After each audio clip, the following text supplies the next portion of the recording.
Fica tranquilo que aquele que dá força ao cansado e multiplica a força de quem não tem nenhum vigor, Ele é o teu Deus. Agora, diga comigo: não desisto, não fujo e não paro. Quando o inimigo percebeu que o povo não desistia, não fugia e não parava, ele usa a sua última arma. Neemias capítulo de número 6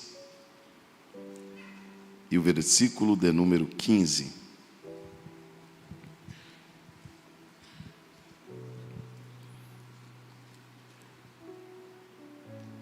As muralhas foram terminadas no dia 25 do mês de Elu, depois de 52 dias.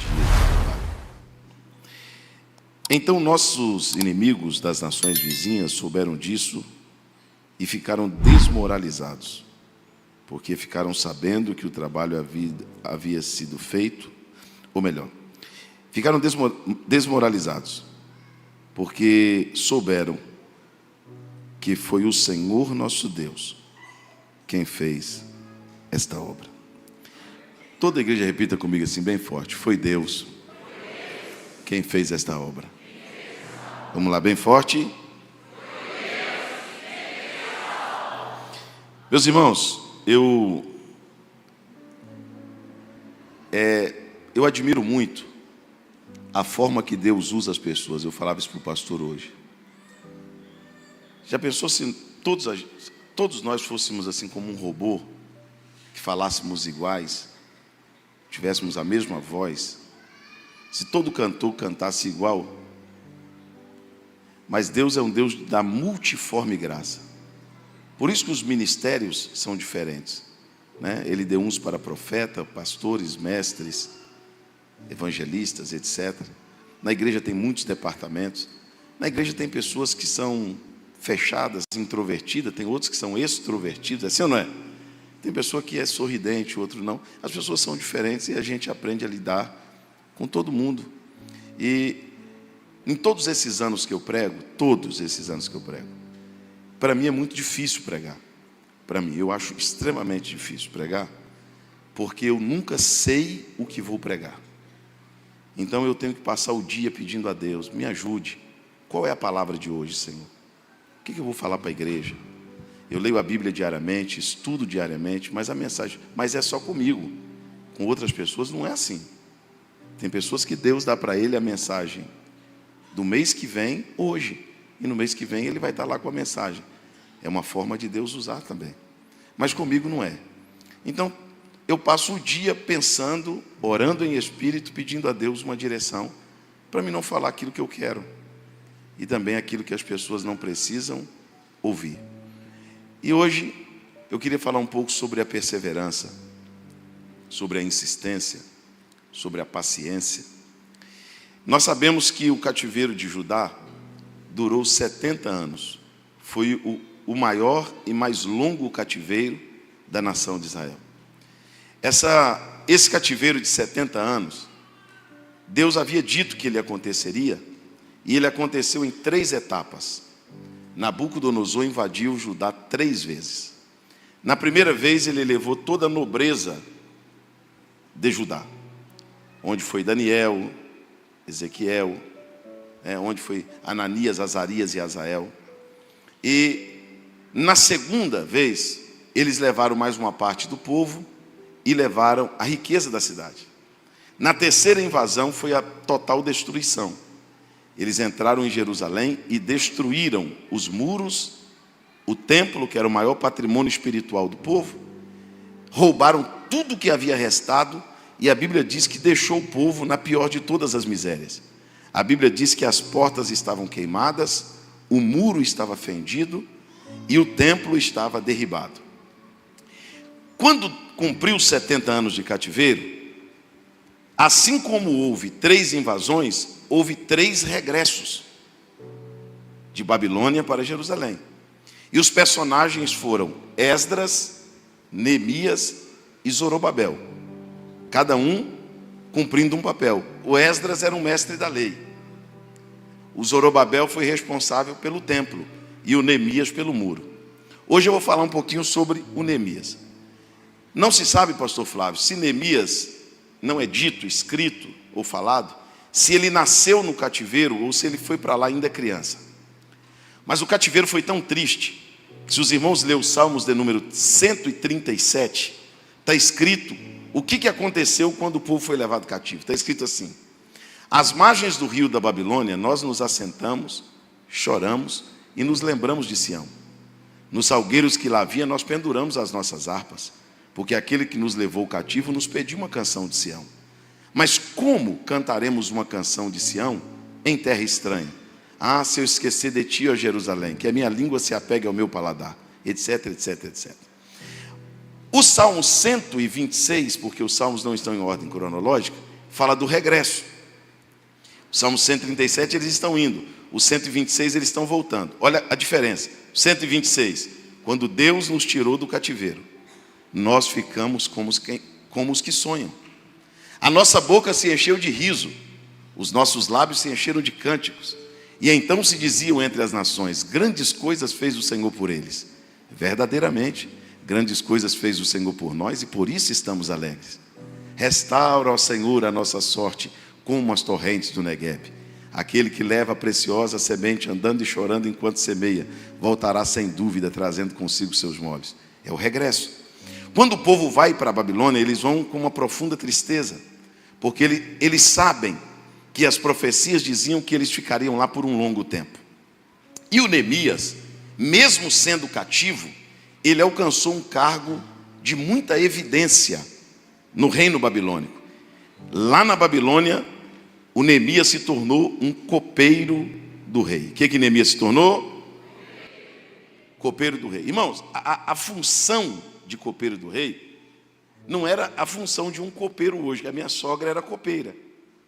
A pessoa que trabalha na copa, né? A pessoa que serve. O copeiro do rei, pastor Flávio, era muito mais sério. Primeiro, porque ele tinha que provar o vinho antes de dar ao rei. Porque era muito comum matar os reis envenenados. Então, uma vez o copeiro provando o vinho, morria ele e não o rei. Segundo, ele tinha que conhecer o paladar do rei. E ele era uma pessoa muito próxima, porque ele servia o rei face a face. Ele não era um súdito do reino, ele era uma pessoa que estava frente a frente com o rei todos os dias. E a Bíblia diz que Neemias estava na fortaleza de Suzã e ele era copeiro do rei. E a Bíblia vai dizer em Neemias capítulo 2 assim: e Neemias servia ao rei todos os dias. Vamos repetir isso? Neemias servia ao rei todos os dias. Só que um dia Neemias recebe uma visita de um irmão de Jerusalém, um irmão chamado Anani. Qual a pergunta de Neemias para Anani? A óbvia: como vai Jerusalém? Como vai nossos irmãos? Como vai a cidade dos nossos pais? O Anani, de semblante caído, olhar triste, olha para Neemias e diz: o cenário é o mesmo. Neemias está recebendo a notícia de Anani, e Anani disse: Neemias, os muros ainda estão fendidos, as portas ainda estão queimadas, e o nosso povo está na miséria. Jerusalém está um caos. E a Bíblia diz que Neemias ficou profundamente triste. Como Neemias ficou? Agora eu vou colocar uma vírgula. Vou chegar lá rapidinho, mas vou colocar uma vírgula para te explicar uma coisa. Se a notícia é que uma cidade não vai bem, se a notícia é que um país não vai bem, se a notícia de que um estado, ou uma cidade, ou um bairro, ou uma rua, ou uma escola, ou uma igreja não vai bem, se isso não lhe causar tristeza, provavelmente você não será o agente que Deus vai usar para mudar isso.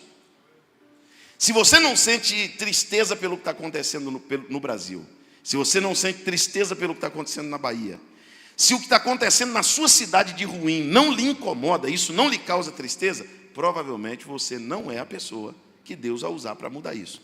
Neemias se entristeceu com a situação de Jerusalém. Ele ficou profundamente triste, mas ele era copeiro do rei. O que ele era? E como copeiro do rei, ele tinha que fazer o quê? Servir ao rei todos. Aí o Neemias está, pastor Flávio Torres, profundamente triste, mas ele tem uma função. E a função dele é servir ao rei.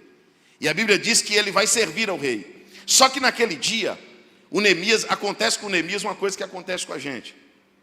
A Bíblia diz que o rei percebeu que o semblante de Neemias estava triste.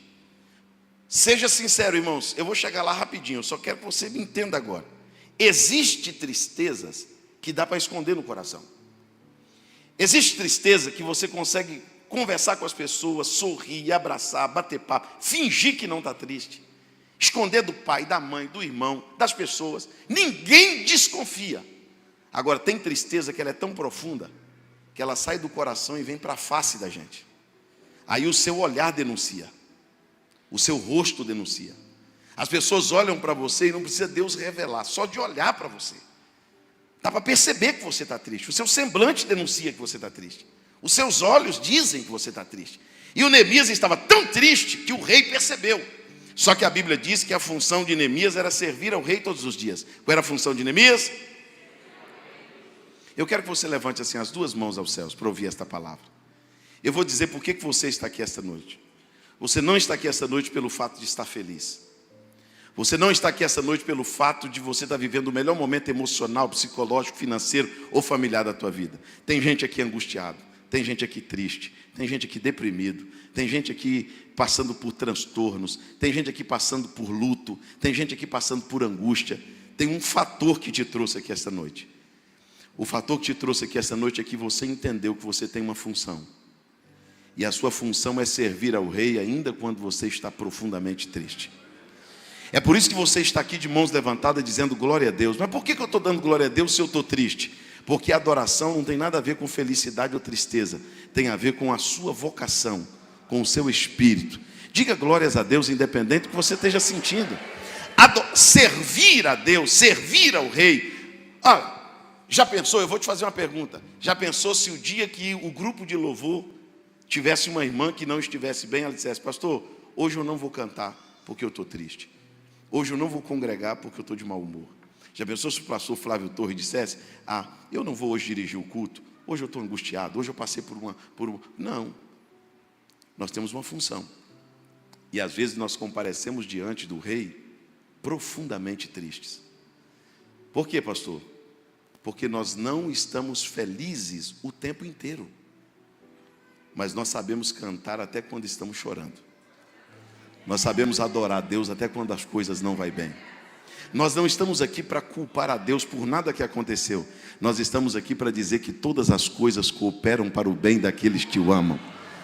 Nós estamos aqui para dizer que ainda que a figueira não floresça, ainda que não haja fruto na vide, ainda que o produto da oliveira minta, ainda que no curral não haja gado, e ainda que as ovelhas sejam arrebatadas do curral, todavia nós nos alegraremos no Senhor e exultaremos no Deus da nossa salvação. Quantos podem dar glória a Deus, independente do seu estado emocional, da sua tristeza ou alegria?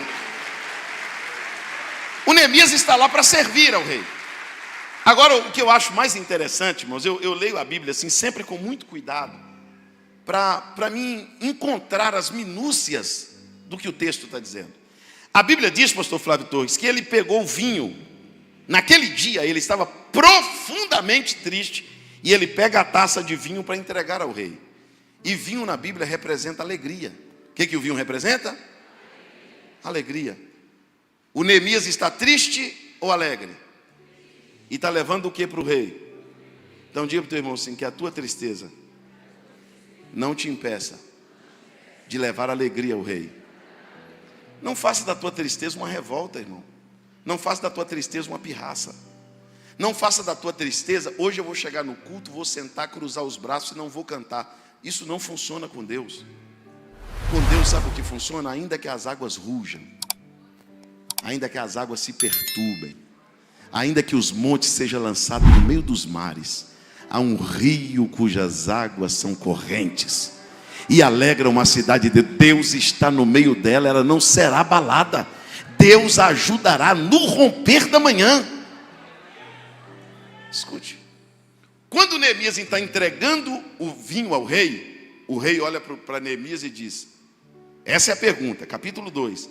Por que estás triste? Por que estás? Porque quando eu me preocupo em deixar o rei alegre, o rei se preocupa com a minha tristeza. Eu não tenho um Deus covarde que está lá no céu dizendo assim: não quero nem saber da tua tristeza, é para cantar.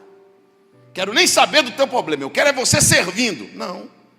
Você está aqui servindo, mas Ele se importa com seus problemas, com seus dilemas, com a sua vida. Ele sabe o que você tem que resolver amanhã. Ele sabe o que você tem para fazer essa semana.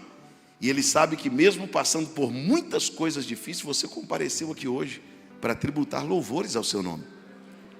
Por que estás triste? Aí o Neemias confessa: olha, rei, eu não vou esconder do senhor. Sabe por que eu estou triste? Porque a cidade dos meus pais está destruída. A cidade de onde é meu povo está com os muros fendidos, as portas queimadas. O meu povo está sofrendo. O meu povo está na miséria.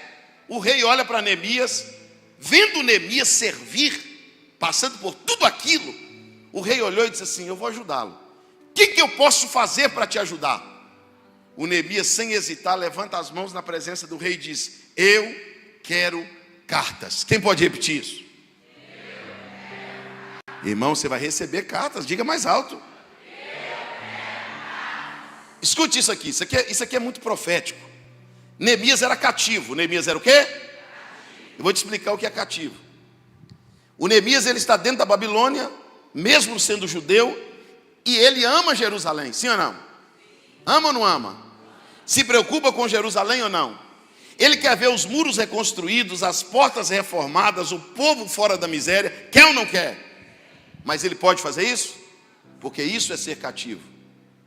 É querer e não. Eu estou falando com pessoas aqui que se você pudesse dar uma vida melhor aos seus pais, você daria. Se você pudesse dar uma escola melhor para o teu filho, você daria. Se você pudesse ajudar mais, você ajudaria. Você talvez não faz porque não pode. Você é limitado. Como cativo, você tem um limite financeiro, um limite emocional. Você tem seus limites. O Neemias queria o bem de Jerusalém, mas o Neemias não podia sair do cativeiro. Ele era limitado. Aí quando o rei disse: cartas, sim, cartas para quem? E para onde? Ele disse: eu quero carta para os governadores que estão da além do rio. Da além do rio era a fronteira. Da além do rio era o quê? Fronteira. O Neemias sabia que, se sendo cativo, se ele colocasse na cabeça: eu vou reconstruir Jerusalém, vou levantar os muros, erguer as portas, vou mudar a vida da minha família, vou abençoar o Brasil, vou cuidar de todo mundo. Quando ele chegasse na fronteira, ele seria barrado. Porque mesmo querendo, ele não podia. Então, sabendo que esse poder não estava com ele, mas o rei tinha esse poder, ele disse para o rei: não teria como o senhor me dar uma carta? Porque com a tua assinatura, com tua permissão, com o teu aval, eu chego em qualquer lugar.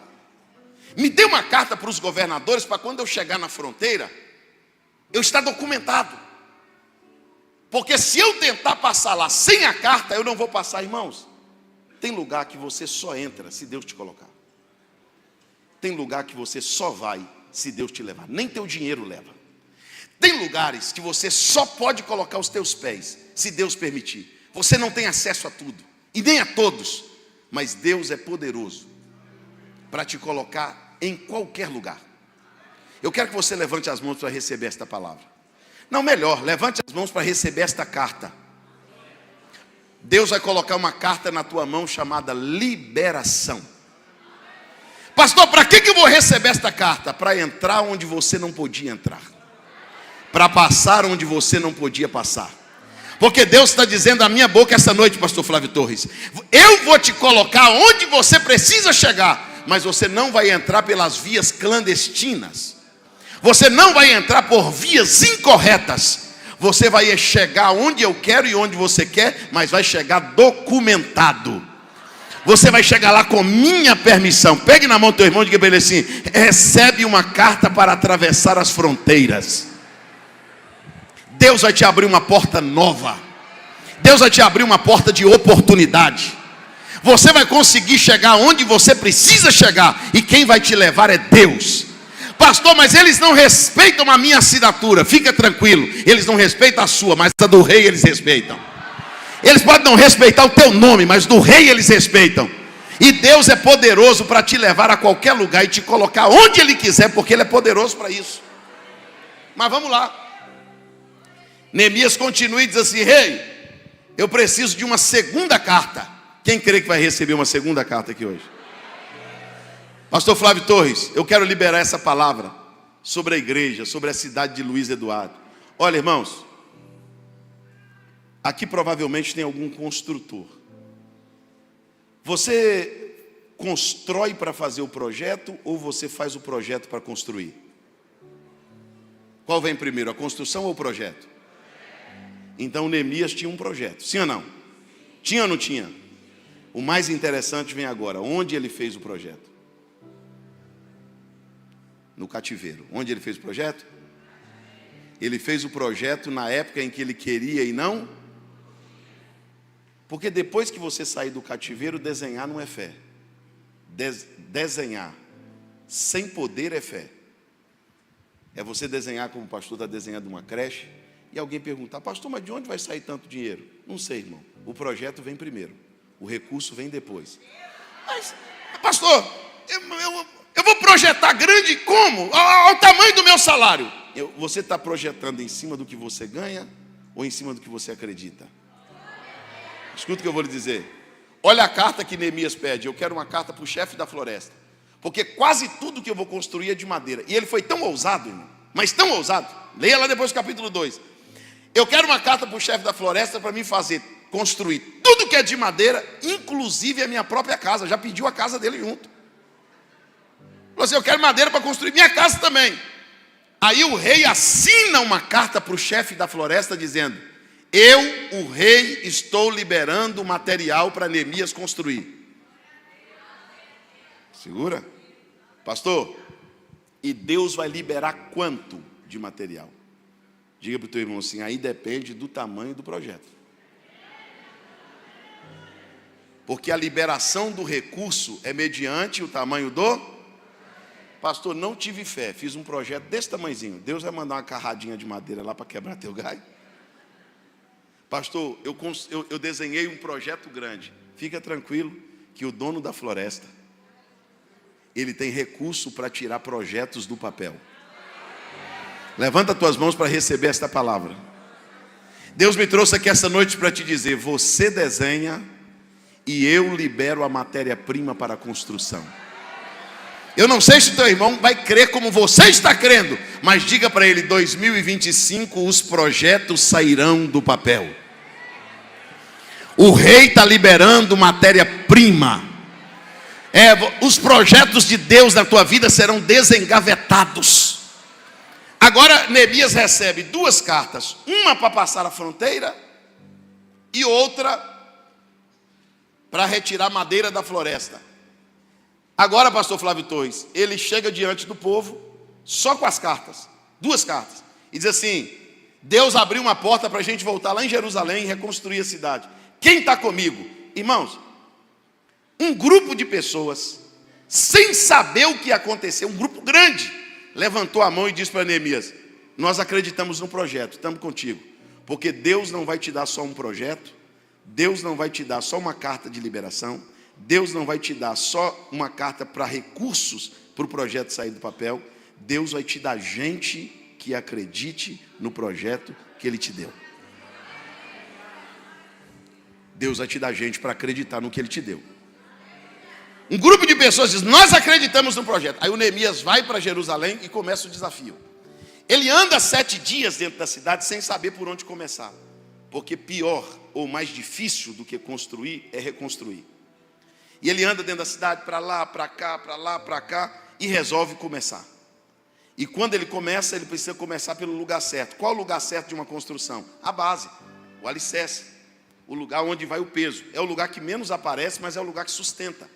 Então o Neemias, para começar, ele teve que começar embaixo. Por isso que a Bíblia diz que quando o inimigo chegou, o inimigo olhou para baixo e sorriu, porque eles estavam embaixo. Neemias começou embaixo. Onde Neemias começou? Embaixo. Só me ajude e diga para o teu irmão assim: por isso tem gente que não começa, já quer começar em cima.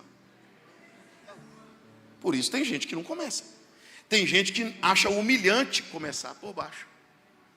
Você não sabia que a maioria de todas as igrejas nasceram dentro de uma sala, dentro de uma garagem, dentro de um salão pequeno? As maiores empresas do mundo nasceram pequenas. A maioria dos empreendimentos grandes do mundo nasceram pequenos. Porque você tem que ter humildade para começar embaixo. Até Jesus nasceu embaixo. Jesus nasceu numa manjedoura. Jesus não nasceu numa hospedaria e nem num palácio. Se for necessário começar pequeno, começa, porque a Bíblia diz assim: o teu começo terá sido pequeno, mas o teu fim crescerá em extremo. Você recebe essa palavra? Diga glória a Deus. Agora, qual é o desafio de começar, pastor Flávio? É que quando você começa, só acredita quem está com você. Sim ou não? E nem todos. Quando Neemias começa, o inimigo vem. A Bíblia diz que o inimigo vem desarmado. O inimigo vem e começa a zombar, fazer piada, ironizar. E olha a forma do inimigo humilhar Neemias. Ele olha para baixo, vê Neemias dentro do buraco com um grupo de gente, com madeira doada, mão de obra voluntária, carta para sair do cativeiro, para reconstruir um muro em volta de uma cidade, reconstruir uma reconstrução enorme. Aí a Bíblia diz que o inimigo dá muita risada, olha para baixo e diz assim: o que fazem estes fracos? Até uma raposa que passar por aqui correndo derrubará esse muro no chão. E agora o inimigo zomba. O inimigo, vamos lá todo mundo, o inimigo, mais alto, o inimigo. Olha para o teu irmão e diga para ele assim: vai começar? Prepara, porque alguém vai zombar. Sabe qual é o nosso problema? Posso falar o nosso problema ou não? Nós queremos começar e sermos aplaudidos. Você quer começar e quer que todo mundo te apoie. Você quer que todo mundo acredite, que todo mundo esteja com você. Isso não é verdade. Tem hora que você vai começar certo, o projeto é de Deus, a obra é de Deus, o ministério é de Deus, mas alguém vai zombar de você, vai zombar do projeto, vai zombar da obra, vai zombar do seu empreendimento. E se você não tiver estrutura para ser zombado, diga para o teu irmão: nem começa. Nem começa. Eu contei aqui para os irmãos que estavam aqui ontem, que está caminhando para 3 décadas que eu prego o Evangelho. Mas o início da minha fé foi muito difícil. Eu vou completar 48 anos de idade. A irmã olhou e falou assim: parece ter 30. Pela fé. Pastor, com 12 para 13 anos de idade, com 12 anos eu tive contato com álcool, com 14 com as drogas, e com 15 anos eu tive contato com a criminalidade. Eu tive problema com a justiça, eu sofri 2 tentativas de homicídio que quase me levou à morte. Quando fui para a igreja, eu tocava samba, e eu estava querendo tirar uma menina que congregava na igreja quadrangular, com a mãe. Ela não era crente, ela só ia com a mãe. E ela começou a gostar de mim, e eu gostar dela. E ela falou para mim assim: olha, esse negócio de só para o samba, só no samba, só no samba, não, você vai para a igreja um dia comigo, senão eu não saio com você mais. Eu gostava dela, falei: eu vou. Só que eu esqueci que havia marcado com ela. E no dia que eu marquei de ir com ela, eu jogava sinuca valendo dinheiro. Eu estava jogando sinuca, bebendo e fumando baseado. Quando deu 6 da tarde, ela me avisou. E o culto? Ih, rapaz, e agora? Cabelinho pintado de branco, cheio de brinco na orelha. Irmão, eu parecia ser mais velho naquela época do que agora. Falei: eu prometi, vou ir. Sentei meio envergonhado lá atrás. E naquele dia eu estou vendo os irmãos cantando, e eu pensando, porque eu tive um contato no Evangelho quando criança. Falei: rapaz, ser crente é bom, por que eu não consigo ser crente? Por que eu também não sou crente? Os crentes, aqui olha, ninguém está bebendo aqui, ninguém está usando droga, ninguém está armado, ninguém está cheirando pó aqui. Que ambiente bacana. E depois, daqui a pouco, irmãos, o fogo caiu na igreja e passou uma irmã perto de mim assim, ó. Aí eu falei para o irmão que estava do meu lado: o que é isso, irmão? Ele falou assim: está cheia do Espírito Santo. Eu falei: deve estar mesmo, irmão, porque para me dar uns pulos desse eu tenho que fumar uns 10. É alegria espiritual. Eu falei: rapaz, isso é o Espírito Santo. Eu falei: não, então eu quero, ué. Eu quero essa alegria, porque eu não consigo sentir essa alegria sem droga, sem bebida. Eu só tinha 17 anos de idade. E naquele dia o pregador pregou a minha vida inteira. E o diabo colocou na minha cabeça que era combinado. Combinado. Ela contou para o pastor pregou, para você cair no conto dele, para você vir para a igreja também. E eu fiquei naquela luta: será que não? Mas não pode ser. Deus existe, Deus está falando através da palavra. e tal. E eu estou sentado no meio de dois irmãos. Um irmão alegre, me abraçou quando eu cheguei. E eu com cheiro, irmão, de maconha. O cheiro de maconha não sai da pessoa. Cheiro de bebida. E o irmão me abraçou. Seja bem-vindo, Jesus te ama. Toda hora no culto ele pegava na minha mão, me puxava. E do lado de cá tinha um irmão assim com a gravata torta, um irmão cabeçudo, feio. Uma cara ruim, pastor. E aqui desse lado. E esse aqui não deu bola para mim. Esse irmão aqui não deu bola para mim. E o irmão está lá, entrega a tua vida a Cristo, Jesus te ama. Aí meu coração acendeu aquela chama, aquele desejo de servir a Deus. Falei, rapaz, eu vou ser crente. Mas lembrei, fumei maconha. Bebi, não pode, acho que não pode. Pode ou não pode? Ó, o irmão está aqui do meu lado, o irmão alegre. Em vez de eu perguntar para ele, eu viro para cá. O irmão assim, ó. Falei, ô irmão, rapaz, eu estou com uma vontade de aceitar Jesus, mas eu não sei se pode.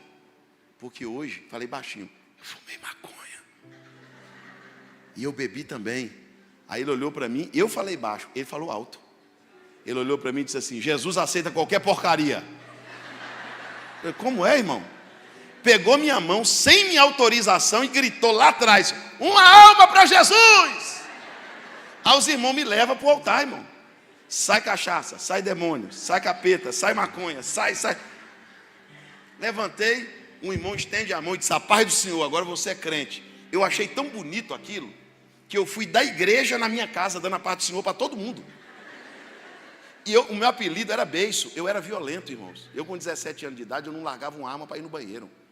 E eu fui passando nos bar, na rua, perto de onde eu morava, paz do Senhor. Os caras disseram, rapaz, hoje a brisa está pesada, o brisa está muito louco. Cheguei em casa, minha mãe estava orando por mim há muitos anos. Cheguei em casa e disse para minha mãe que estava orando por mim. Falei, mãe, a senhora agora ganhou um companheiro de oração, agora eu sou crente, a paz do Senhor. Agora eu sou crente também. Irmão, a minha situação era tão caótica que a minha mãe olhou e disse assim, você não está brincando com as coisas de Deus não, né? Eu falei, não, mãe, sou crente mesmo. Eu perturbei o pastor da igreja chamado Ataíde Prado, meu primeiro pastor da igreja do Evangelho Quadrangular, da cidade de Ribeirão das Neves, Minas Gerais. Quero batizar. Não, meu filho, espera um pouquinho. Não, pastor, quero batizar, eu quero ser crente, eu quero passar nas águas, eu quero tomar ceia. Aí quando foi um dia, ele foi sincero comigo. Ele falou, meu filho, maconha, está fumando? Não, pastor, estou liberto. Não, pastor, não, estou liberto, eu quero ser crente. Aí um dia ele não aguentou, me pegou e me levou num córrego sujo. Um córregozinho tinha lá, nem sei se é limpo, acho que eu estou doente até hoje. Me levou no córrego, eu te batizo em nome do Pai, do Filho e do Espírito Santo. Me batizou. Quando ele me batiza, eu falei, pronto, agora eu estou batizado, agora eu vou ser obreiro. Só que ninguém sabia, nem o pastor. Fui no brechó da igreja, esse dia eu estava até falando de brechó, o irmão falou assim, a irmã falou, pastor, aí o senhor queima meu filme. O senhor tem raiva de brechó? Eu falei, raiva não, eu tenho trauma. Passei anos da minha vida usando roupa de brechó. Fui no brechó e comprei meu primeiro terno, verde alface e xadrez. Pastor Flávio, R$4,98 custou o terno. Apertado aqui e aberto lá embaixo. O meu irmão falou, terno só combina com camisa social. Me deu uma camisa xadrez. Aí um irmão da igreja falou assim, terno tem que usar gravata. Me dá uma gravata de crochê. Terno verde alface, camisa xadrez, uma gravata de crochê e eu só tinha tênis. Falei, não, com tênis não combina. Achei uma bota zebu. Diante de Deus, irmão. Mostrei para minha... Eu nunca vi minha mãe mentir. A minha mãe é a pessoa mais honesta e franca que eu já conheci na minha vida. Cheguei para minha mãe e fiz assim. Ela olhou e disse assim, lindo. É um pastor. Falei, na minha mãe eu acredito. Meu pai, que nunca foi crente, um homem extremamente violento, perdido, olhou para mim e disse assim, eu não conheço um crente que anda sem Bíblia. Fui lá na estante, pegou uma biblona católica que tinha lá em casa. Me deu a Bíblia, pastor Flávio. Mas muito pesado, a igreja era longe. Olha o tamanho da Bíblia. O que eu fiz aquele dia? Você vai entender porque eu estou contando esse testemunho. O que eu fiz aquele dia? Eu falei, não é justo eu estar de terno e gravata e chegar na igreja mais cedo, todo dia, igual eu faço. Hoje eu vou deixar a igreja encher. E vou chegar depois que todo mundo já tiver. Porque hoje é meu dia. Aí deixei a igreja encher, falei para o irmão, guarda um lugar para mim lá. O irmão guardou, peguei o terno, abracei com a Bíblia aqui e fui entrando. As meninas da igreja, as meninas solteiras da igreja, caíram na gargalhada quando viram o meu manequim. Eu entendi tudo errado, olhei para trás e falei, aí Jesus, está achando que vai ser fácil assim? Não, gente, para casar com vaso tem que orar, não é assim não. Tem que pagar o preço. Fui lá, sentei no meu lugar e naquele dia o pastor não agiu pelo Espírito. Eu acho que não, acho por dó, coisa natural. Ele olhou, me viu de terninho e gravata ali e falou assim, ô irmãos, tem um rapaz aqui que aceitou Jesus, está vindo para a igreja. Puxa vida, o menino está firme, saiu das drogas, da bebida, de uma família problemática. Olha para você ver, todo arrumadinho, veio de terno para o culto hoje. Vem cá, meu filho, lê um versículo aqui para a igreja. 5 minutos para você contar um testemunho. A besteira que fez. Para mim, Bíblia era tudo igual. Eu peguei minha Bíblia e fiz assim, ó. Eu não sabia onde ia ler. Peguei a Bíblia, abri, assim. Eu assisti aquelas fitas de pregação. E eu via que os pregadores mudavam a voz. Aí eu fui e imitei. Peguei o microfone e disse, cumprimento a noiva do Cordeiro, com a sacrossanta paz do Senhor. Até hoje eu não sei o que é sacrossanta. Nesta noite inefável. Amém? E eu querendo dar um de pregador. Aí os irmãos, amém. E os irmãos, rapaz, até que a voz dele é boa, ele sabe falar. Aí eu disse para os irmãos, por gentileza, igreja, se coloque de pé em reverência. A palavra dos irmãos colocou de pé, eu disse comigo, e abra comigo a sua Bíblia no livro de Judite. Aí os irmãos olhou, qual livro? Judite. Aí uma irmã gritou assim, tem esse livro na Bíblia não? Eu falei, na minha tem. Aqui, ó. Aí o pastor foi lá e falou, não, meu filho, não é essa Bíblia não, tem misericórdia. Minha primeira mensagem eu ia pregar no livro de Judite. Mas Deus fala, quem crê que Deus fala? Não, perguntar de novo, quem crê que Deus fala? Deus usa uma anciã da igreja, chamada Dalva, para falar comigo publicamente naquela igreja, uma igreja grande, a maior igreja da cidade.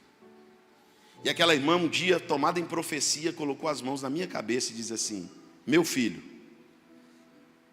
eu te chamei no meio dos teus, farei de ti um ministro da minha palavra, eu te levarei em todos os continentes do mundo,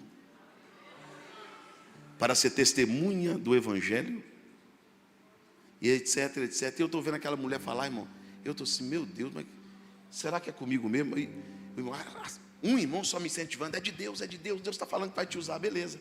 Passa uns dias, os irmãos se reúnem comigo, alguns jovens, no porão da igreja. E eu pensei que seria uma reunião positiva, para falar do meu testemunho, para me convidar para estar junto com eles, mas não era. Um encabeçou a reunião, enquanto um falava, os outros sorriam. Primeira coisa que ele me disse, não acredite no que aquela mulher falou. Eu falei, mas por quê? Ele disse assim, porque para ser pastor você precisa vir de uma árvore genealógica sacerdotal. E você é filho de um bêbado. Você é filho de um homem homicida. Você é filho de um homem que não presta. Você está achando que da tua família vai sair um pastor? Eu me senti ofendido, mas até então fiquei firme. Depois eles olhou para mim e disse assim, qual foi o dia na tua vida que você viu um pastor com as tuas características? Rapaz, não acredita naquilo não. Aquilo é tudo. E um falando e os outros zombando. E eles foram me humilhando ali. Satanás entrou na reunião. E Satanás disse assim no meu ouvido, nem na igreja as pessoas acreditam em você. Você não serve para nada, cara. Sai daqui e volta para suas loucuras, porque você não vai dar certo aqui não. Só que quando Satanás chegou, ele se atrasou, porque quando ele chegou, o Espírito Santo já estava lá. E o Espírito Santo disse para mim assim, pode aplaudir ao Senhor?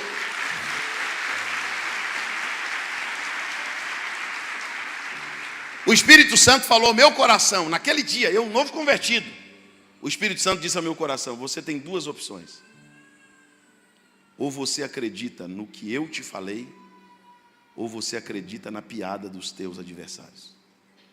Pega a mão de alguém e diga para ele: você só tem duas opções, irmão. Ou você acredita em promessa, ou você acredita em piada. Diga para ele: ou você acredita em Deus, ou você acredita no diabo. Diga para ele: ou você acredita no Espírito Santo, ou você acredita nos zombadores. Quem vai ficar com o que Deus falou aqui? Diga glória a Deus. Por que eu estou pregando hoje na igreja mais linda de Luiz Eduardo Magalhães? Porque eu resolvi não acreditar em piada. Eu resolvi acreditar em promessa. E quando você acredita em promessa, a piada não se cumpre em você. Porque Deus não vai adoçar a boca do teu adversário. O que vai cumprir na tua vida é o que Deus falou. Quem acredita que o que Deus falou vai dar certo? Então, a primeira arma do inimigo é desmotivar você, irmão. Como que ele te desmotiva? Te ironizando e mostrando a sua fraqueza. Você é fraco. Quem é você para sonhar um sonho deste tamanho? Se ponha no teu lugar. Quem é você para aspirar a algo tão grande? Quem é você? Você é quem? Ele apresenta as suas fraquezas para te humilhar. Só que se você acreditar na piada, você vai ter problema com a promessa. Mas se você acreditar na promessa, a piada não vai se cumprir. Como Neemias não desistiu, levanta a mão e diga: eu não desisto. Pastor Flávio, o inimigo é o mesmo, mas a estratégia é diferente. O que o inimigo faz? É o seguinte: fomos lá, zombamos e criticamos eles. Eles não desistem. Vamos fazer o seguinte: vamos mudar a estratégia. Qual será a estratégia agora? Vamos levantar uma guerra contra eles. Vamos levantar uma? Vamos lá, bem forte. Levantar uma? Porque para mim desistir, eu preciso estar desmotivado. Mas para mim fugir, eu preciso estar com medo. E o maior terrorista do universo se chama diabo. Ele descobriu, o inimigo descobriu que tem gente que não desiste, porque é insistente, mas foge, porque é covarde. Irmãos, nestes anos pregando o Evangelho, você não tem noção da quantidade de pessoas talentosas que eu conheço. Na música, na pregação, no ministério, na vida secular. Irmãos, tem gente que é exímio em tudo que faz. O Neemias recebe de Deus uma orientação e diz assim para o povo: a partir de hoje, nós vamos trabalhar assim. Levanta a tua mão esquerda e diz: ferramenta em uma mão. Levanta a direita e diz: arma na outra. Vamos lá de novo? Vai ficar melhor ainda. A ferramenta é óbvio, é para o trabalho. E a arma? Para a guerra. O inimigo acabou descobrindo, com as suas pesquisas, que tem pessoas que são bons com a ferramenta. Irmãos, tem pessoas que é muito bom no que faz, sim ou não? Tem mulher que ninguém é como ela para cozinhar, para cuidar dos filhos. Tem profissional que ninguém faz melhor do que ele. Pode fazer igual, mas melhor não faz. Tem pessoas na igreja que são extremamente talentosas para música, para cantar, para tocar, para pregar, para trabalhar. Mas o inimigo descobriu que tem gente que é bom com a ferramenta, mas é péssimo com a arma. Ele é bom de trabalho, mas é ruim de guerra. Aí sabe o que o inimigo faz? Levanta uma guerra para tirar ele do propósito. Aí levanta uma guerra em casa, tira ele de casa. Levanta uma guerra na igreja, tira ele da igreja. Levanta uma guerra na cidade, tira ele da cidade. Levanta uma guerra na empresa, tira ele da empresa. Porque ele não suporta a pressão. Se guerrear, ele recua. Só que o Neemias falou para o povo o seguinte: nós estamos trabalhando. Então nós vamos trabalhar com essa mão. E se o inimigo vier, nós vamos guerrear com essa. Porque nós não vamos fugir. Nós não vamos? Então me ajude a pregar e diga para o teu irmão assim: Deus está dizendo na palavra que não é para correr, é para enfrentar. Se todo deprimido for ser suicida, uma grande parte do mundo vai se matar. Se toda crise de casamento a pessoa sair de casa, nenhum ser humano vai ficar casado. Se toda pessoa que tiver uma pequena crise na igreja, sair da igreja, ele não vai parar em igreja nenhuma. Então você tem que aprender que não é só com a ferramenta que você trabalha. Você trabalha com a arma, e a arma da sua milícia não é carnal. Ela é espiritual e poderosa em Deus. para desfazer fortalezas. Então o negócio é mais ou menos assim: se o inimigo vier quente, nós estamos fervendo, nós não vamos correr. A Bíblia diz: sujeitai-vos, pois, resisti ao diabo e ele. Então quem tem que fugir é eu ou o diabo? Quem tem que sair é eu ou o diabo? Quem tem que bater em retirada é eu ou o diabo? Então quer dizer que o diabo bate o pé e te tira de casa? Bate o pé, tira você da igreja? Bate o pé, você pede as contas da empresa? Bate o pé, você muda de cidade? Não, está errado, irmão. Você precisa ser resiliente, você precisa ser corajoso. E Deus essa noite está te dando coragem para enfrentar. Quem recebe essa palavra, levante assim as duas mãos aos céus. Toque na mão do teu irmão e diga para ele assim: eu não sei você, mas eu não vou fugir. Eu vou enfrentar. Eu vou enfrentar. Irmãos, eu dizia ao pastor hoje, eu tive um seríssimo transtorno emocional. Seríssimo. Desejo a ninguém.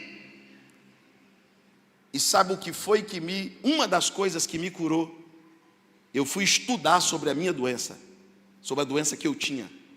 E eu descobri uma técnica chamada enfrentamento.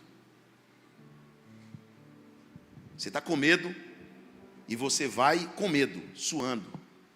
Aí na segunda vez que você vai, parece que o medo vai diminuindo, a sua coragem vai aumentando. Chega uma hora que a coragem toma conta e o medo vai embora.